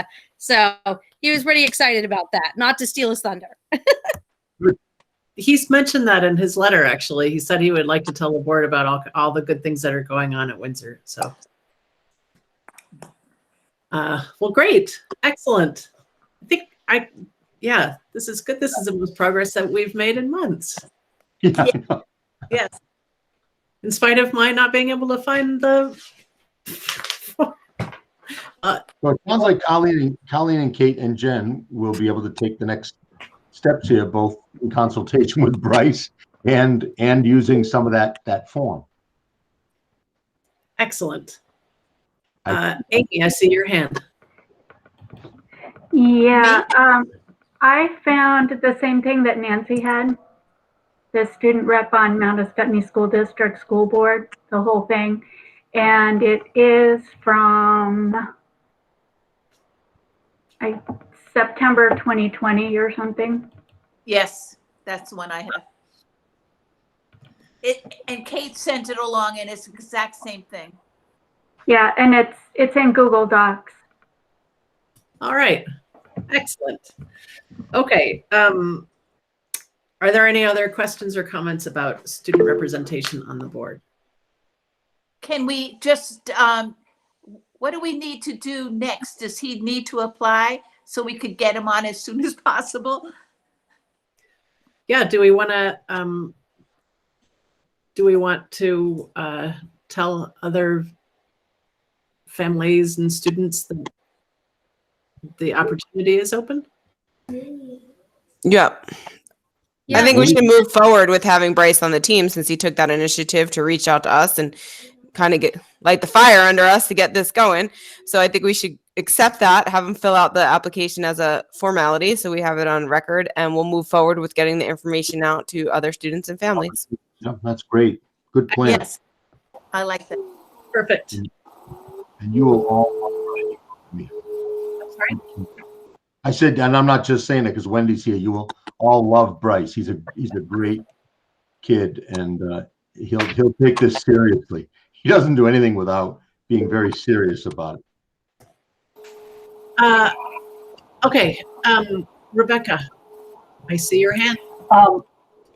Yeah, I think it would also be a good idea to try and see if we can get another student in addition to Bryce. And the only reason I say that is because it would be great for him to have a peer to talk with regarding the meetings. And Bryce should definitely come on ASAP, but I think there should be an effort to try, and maybe even, since Bryce is a junior, maybe even looking at a sophomore and reaching out overall, but to the community, but trying to zero in on one or two students, sophomores, that would be interested in, and allowing him to walk this walk with a peer, in addition to just adults.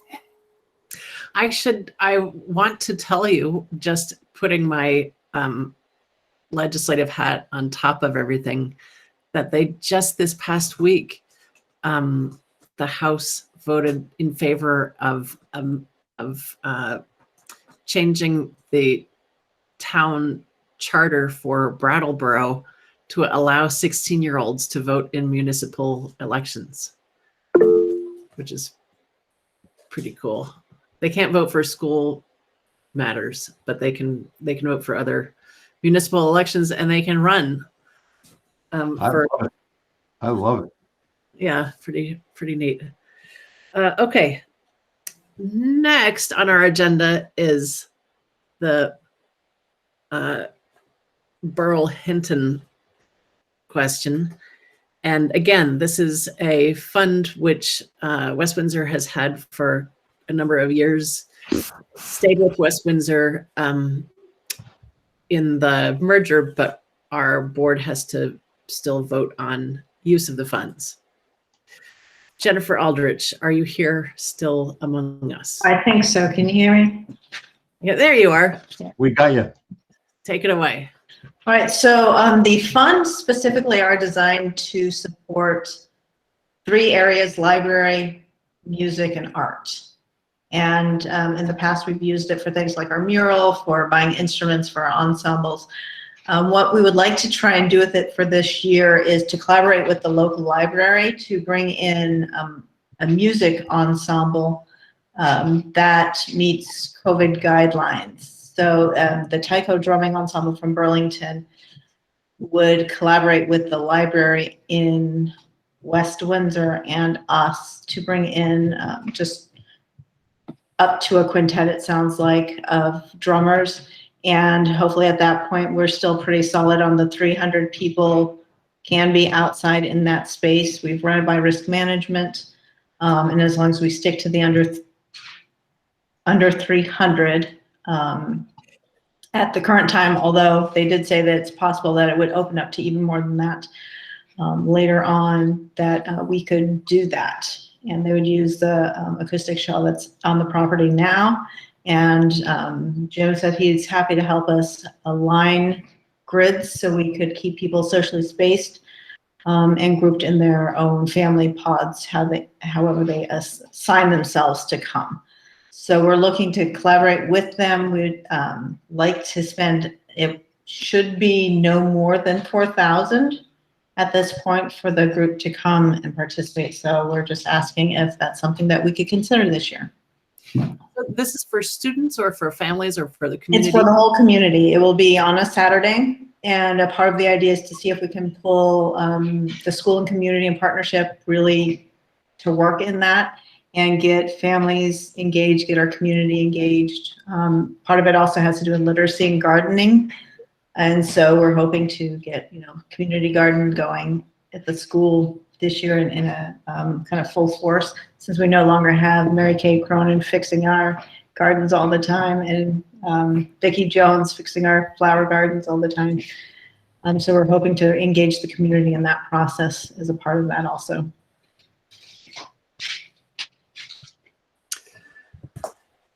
So Jennifer, can you tell us, do you know what amount is in the Burl Hinton? 17,000, a little over 17,000. Okay.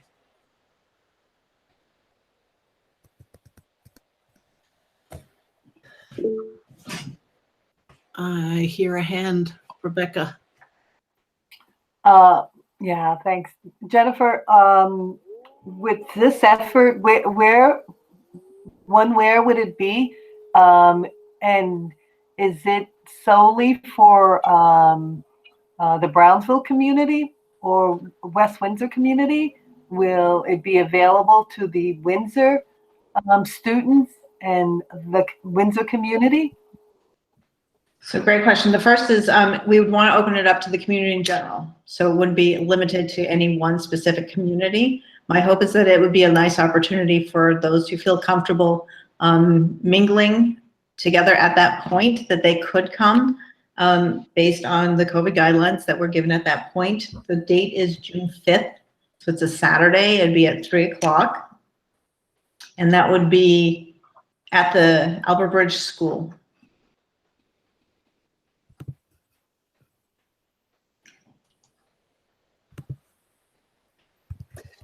Okay, I will take a motion to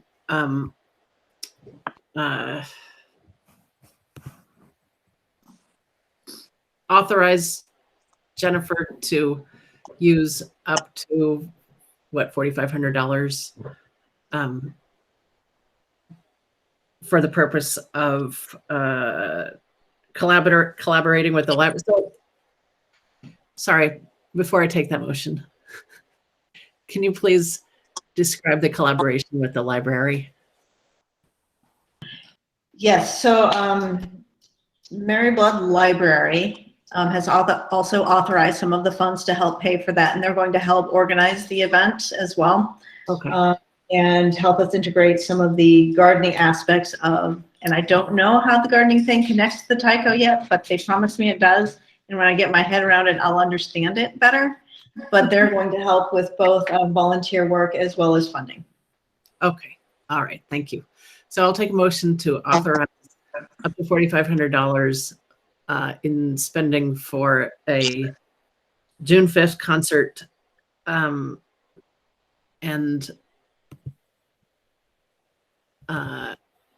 event using Barrel Mitten funds. So moved. Thank you. I second. Second. Thank you. Is that date set in stone, Jennifer? It is at this point, as best I can tell. Okay, and time? Maybe think you so. said that.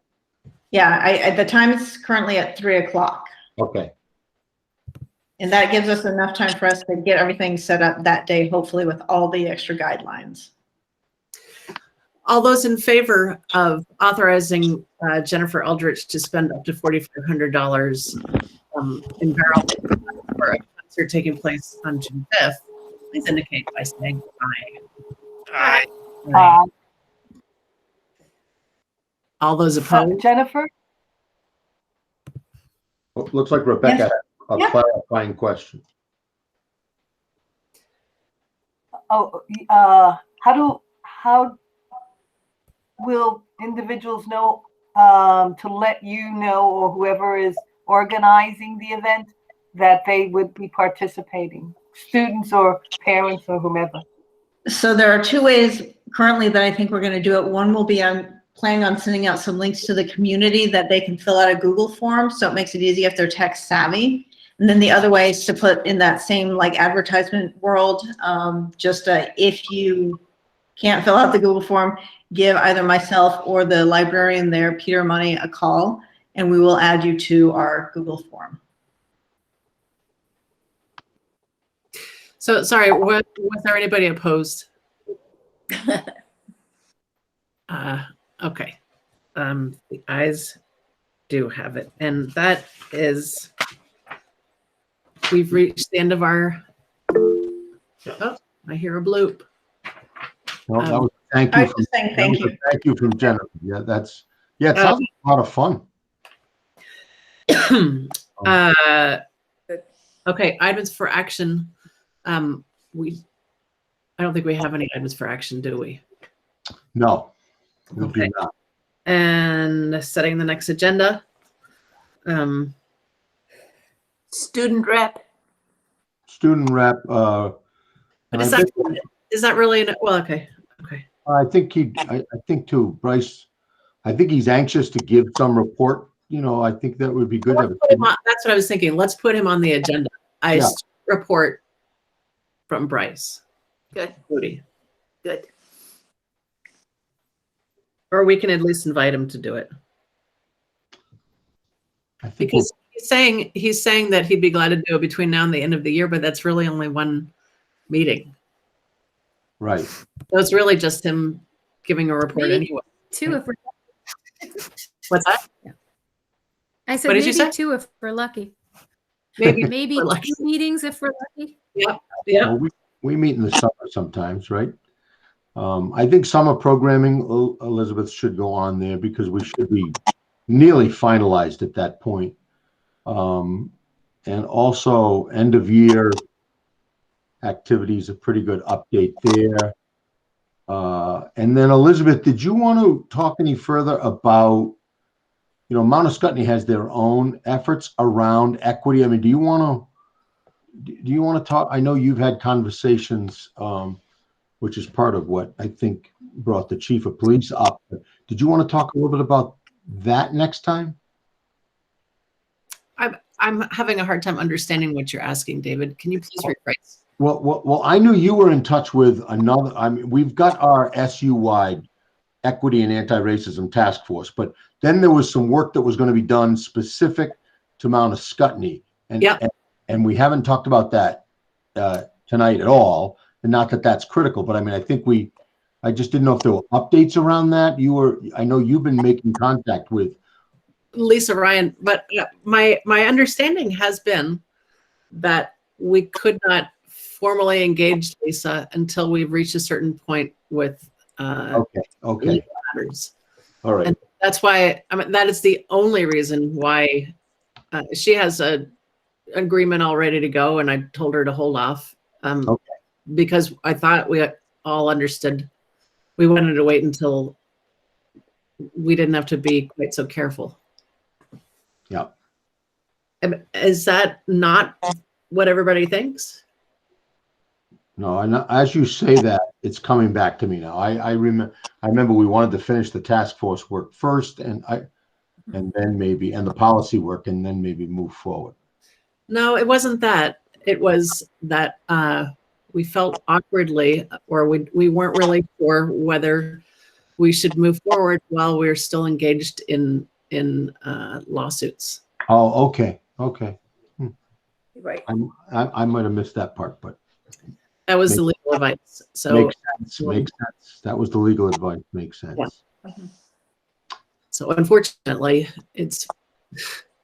I mean, I don't know. Where are your hearts with all of this, Kate and Colleen?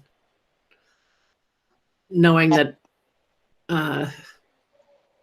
we're still involved with the lawsuits, or Kate, Colleen, and Jennifer, I should say. I'm sorry. You weren't on my screen.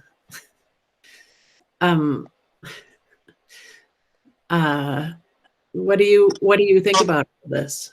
Should we keep striving to engage Lisa Ryan? Do you think it's getting to be after the point?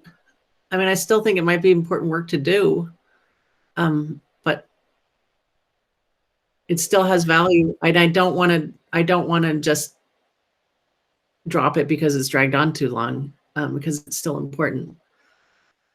You know, my thought on that, Elizabeth, is I feel like we need to respect the fact that we shouldn't impact legal issues. And while it's still being dragged out through legal issues, we ought to respect that, which doesn't mean, in my view, that we've waited too long. I think we're waiting until we can get to it. But if we don't get to it when we're able to, I think that is missing an opportunity for us to grow as a community.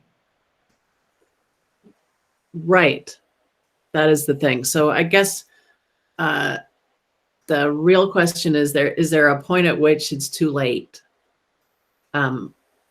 That's the first question. The second question is, if there is a point at which our original intent is too late, can we still grow as a community when it's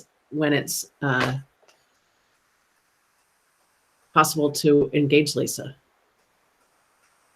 I think the point at which it's too late is like this year's graduating class, like they're leaving us and we'll never be able to say, you know, really speak to them about what happened with the specifics, which is what's age appropriate and kind of maybe what they're looking for, maybe what they're not looking for. So I'm not sure. I'm in total agreement with Jennifer. At this point, I don't want to complicate legal matters anymore and add to those complications. So I think we should, of course, you know, wait for the next guidance from our legal team, but I don't think they'll ever come to a point where we'll say this is totally forgotten about. The students, we don't have to talk to the students about it. If the students are still in our school, and they're at an age where they remember, you know, what happened. It was a big year for the nation with the pandemic, and it was a big year for our communities. So I think we just have to take it as we get the permissions to go and revisit this conversation then.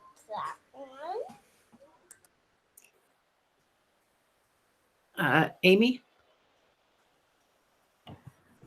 I think that we need to wait for the legal things Absolutely. to kind of be cleaned up. But I also think from what Kate was talking about with students, you know, it was last year's senior class that was also impacted because they had a significant voice in a lot of what was happening. So I think it's more at this point the entire community, in addition to the school community.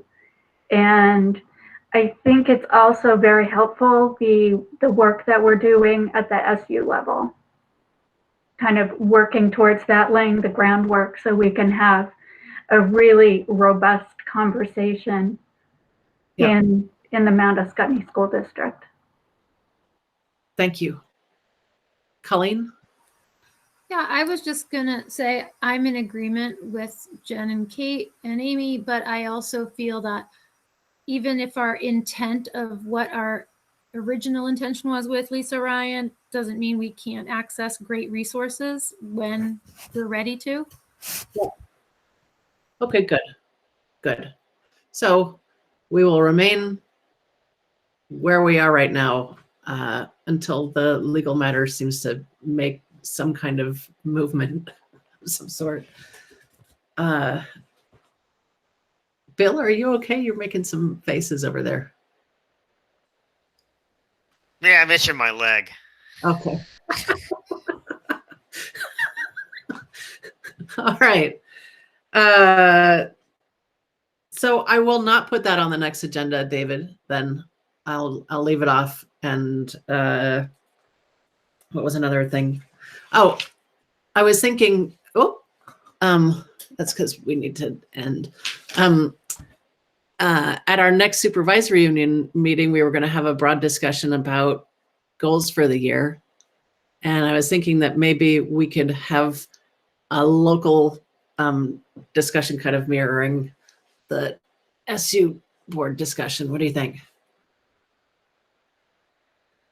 Yeah, I think that's a good idea. And I think that could also lead to, because usually we have some sort of an SU-wide retreat over the summer, but we could also talk about a Mount Escutney School District retreat. I know there's still that conversation about restructuring and reform that we've been talking about, but yeah, I think that would be great. Okay. All right. Because we could, I mean, heck, we could have a picnic. Now we could have a picnic. We couldn't even do that last year. So, okay. I will take a motion. Oh, and by the way, that meeting is the date of it is May 7th at 6:30. I think you mean June 7th at 6:30. Oh yeah. And also just one other note, I added into the agenda to approve the 4 5 minutes just because we approved the 4 9 minutes today. Yeah, thank you. I just have this Colleen, correct me if I'm wrong. So throughout the district, we pick the dates for the 8th grade moving up ceremonies, and Windsor, you know, because Colleen and I are so agreeable, we let everyone else pick first. Windsor's is June 7th at Oh, 6:30. really? Yeah. Uh-huh. Okay. So I don't know if I'm sure that Jean Marie and Christine already announced it, so I'd hate to ask them to trade. I'm just letting you know. I'm sorry, I'm also doing nails right here. We may not be in attendance that evening because we will probably be at the 8th grade ceremony. Okay. I have a question for Kate. I saw on those slides that there was a K through 6 stepping up, and there was a 8th grade stepping up. Nothing for the 7th. So the K through 6th, they're typically they go up and meet their new teachers, but in COVID years, the teachers will go down and meet them. But the 7th, our 7th grade has the same set of teachers next year. Makes sense. Okay. Thank you. Okay. Now I know what you do. Thanks. So our SU meets on the last Monday of the month? No, the 4th. The 4th Monday of the month. Well, I'll tell you this. I requested that we always have our meetings on Mondays because I'm tied up at the legislature and brain dead by the time the rest of the week comes. And by our next meeting, I won't be. So should we move it to a Wednesday or Thursday? Is that amenable to everybody? I can't do it on time on Wednesday, but close. So Wednesday or Thursday works for me. What about Thursday? Yep.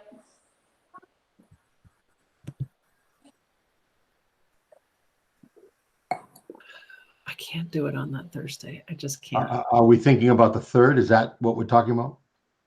Yeah. You I can can't on the 3rd. do it on Wednesday. I'll be here pretty quickly. What about Thursday the 3rd instead? Yep. We can't do anything that week, I don't think, because we have senior night, awards night, 8th high school graduation. It looks like the stars are aligned for you guys to carry on without us. Are you saying actually that you're going to take a pass on that meeting? No, we're always happy to be there. It's just a difficult 2 weeks in terms of commitments to our students. I would love to be there, especially as we have Bryce and maybe another high school student, another representative or student voices. Yeah. So I wouldn't want to miss it, but if other people are willing to, that'd be great. But it's just those first 2 weeks of June are the busiest of the year. Right. What about June 9th? What about Wednesday, June 9th? Is that another? I don't know. Anything on the school calendars? Looks like thumbs up from Colleen. Oh my God. No, I can't do it on June 9th. That's my brother's 60th birthday. I'm sorry. I really can't. I would understand it if it was your 60th, but it's not his. Why are we holding it up for him? That's not right. We'll let you celebrate though. All right. So what about the 16th? Anybody? Wednesday the 16th or Thursday the 17th? Anybody? Yeah. Thursday's always better, but I can be there. Let's try Thursday the 17th. Oh, okay. And we will be allowed, it will be virtual still, so we could sign in from our vacations. Yes. Okay. Yes, that's the beauty of virtual, because I know the administrators are looking to take the last couple of weeks in June and or those weeks. But I think if we're going to do it virtually, we can make that happen. Good. Everybody okay with that? I mean, I don't want to crap your style or anything. I would prefer that that it's by the 11th, just because that week after is starting to book. I know with our admin team, we already kind of booked that space off. So I would love for it to be by the 11th, if that is possible. Did you look at Tuesday the 8th? Did we look at all those?